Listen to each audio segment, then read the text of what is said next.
Raoul Wallenberg was sent to Budapest in July 1944, it was a very special mission.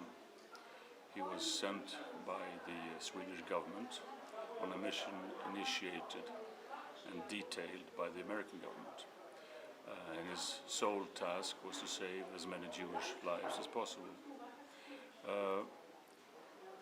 This was a diplomatic mission, but he had total freedom to do what he wanted in order to save the Budapest Jews.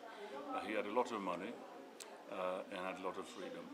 And as he was quite young, when you look at his picture, you think he's older than he really was. He was only 31 when he arrived in Budapest. And he was there for only 6 months.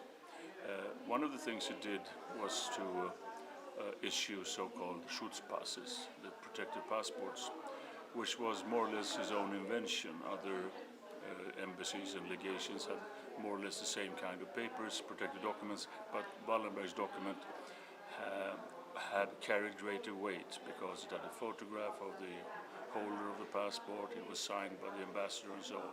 This document, this protected passport, made the Jew in question a Swedish citizen, which was against all international laws, but it was accepted by the Hungarian government. This was one of the most important actions that he took in Budapest, the one he's most famed for. But I would like to stress another part of his program, which is equally important. After the Arrow Cross coup in October 1944, he bought a lot of food, enormous amounts of foodstuffs, which he stored in storerooms all over Budapest. Bacon, fat, flour, whatever you like, tomato paste, pasta, in order to keep the inhabitants of the ghettos alive. Also, what distinguished Wallenberg from the other rescuers, there were quite a few rescuers in Budapest at the time. The Red Cross, for example, the Swiss embassy, who did a lot of things for Budapest Jews. But what was characteristic of Wallenberg's effort was that he was constantly present on the scenes of crime. That may have been because he was younger than most of the other people, but also because he had this feeling of despair, that he had to do something to save these people. The interesting thing with Wallenberg is that he has no prior history of, any particular interest in the Jewish question or in humanitarian questions. Something happened to him in Budapest. Psychologically, one can perhaps explain that in the following way. Before the war, he had, as a member of one of the richest and most influential Swedish families, banking families and business families, tried to get employment within the family empire, was rejected by the family. He had obvious qualities as a businessman, but he was not allowed to show them. When he came to Budapest, he showed these extraordinary organizational skills. He built an organization consisting of various offices all over Budapest, taking care of housing question, food question. He set up hospitals in these houses.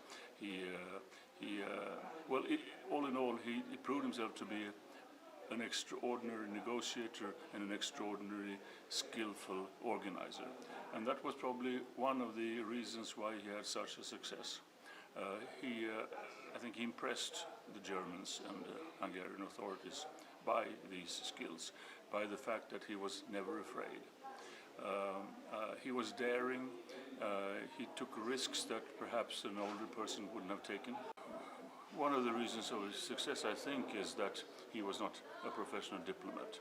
He was not tied by the traditions of diplomacy, and he was quite, criticized by these professional diplomats, because after all, his actions, were, they were good for the Jews, but if everybody all of a sudden is a Swedish citizen, who then is a real citizen, right?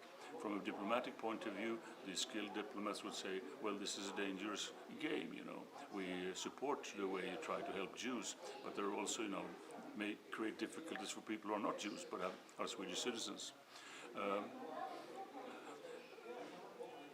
as we know, he was educated in the United States.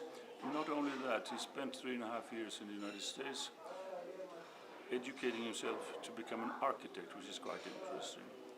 This means that he had a creative side to him. He had always wanted to become an architect. And the first evidence I found is from when he was 13 years old, and he had this very intelligent grandfather who took care of his upbringing. He understood that, he should let Raoul become an architect. The ultimate goal was that he should be a businessman, but he understood that in order to make him happier, let him be an architect and then continue. He was very young. He was so, intelligent. He finished high school a year before the other people. So he was an architect at the age of 22, 23. I think that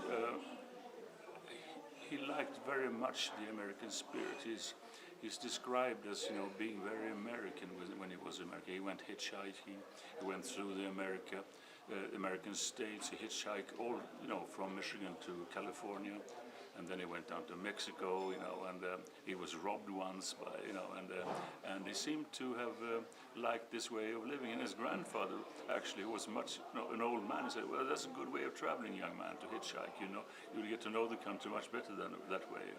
And he was also told, this is quite an interesting detail, never use your name as Wallenberg, never use your name. Let people understand that you are intelligent, but never use your name. Never stay in expensive hotels, right? Don't pretend that you are anything yet. If you are Wallenberg, you have to prove that you are a Wallenberg, right? It's quite possible that, an extreme situation like the one in Hungary in 1944 demanded a person which was unconventional in his way of looking at the problems, how to solve problems. I mean, I think he spent perhaps 2 days at this foreign office in Stockholm just studying some documents before he went to Budapest. So when we say Swedish diplomat, the famous Swedish diplomat Raoul Wallenberg, well, he was a diplomat because he had a Swedish diplomatic passport, but of course he was not a diplomat in any sense of the word, right? He was not diplomatic, and he was not a diplomat. He was a very skillful. He had been known as a very skillful negotiator,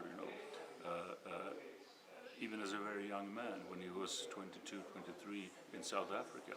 He was known, in letters of recommendation, saying that he was enormously skillful as a negotiator and as a businessman.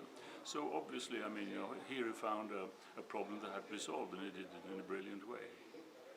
That's a good ending.